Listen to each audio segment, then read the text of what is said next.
Okay, we're going to talk about how to actually change a baby's diaper. The reason we are talking about how to actually change a baby's diaper is because I've seen many people in my life not do it this way, and I think it's absolutely crazy.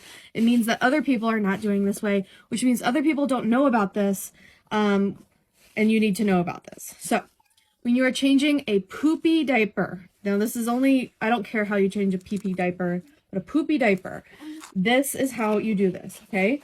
Okay, so there's going to be Tootsie Rolls like all over the place. See, Tootsie Rolls everywhere. Oh no, we don't want to get the Tootsie Rolls everywhere. What you're going to do is you are going to take your diaper and you're going to wipe from front to back like this, and then you're going to fold it and leave it like that. Folding it and leaving it like that. Then you're going to put that baby bum, you're going to take the baby bum and you're going to wipe it, and then if it goes down, see, no Tootsie Rolls here, and you've wiped these Tootsie Rolls off, so this is all contained, and you just put the dirty wipe right here, and you roll, and close. So simple.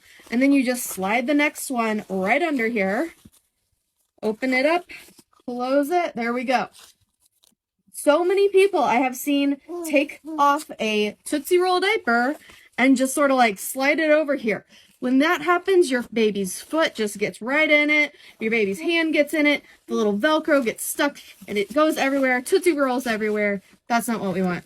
So, you're welcome. Hopefully this helps.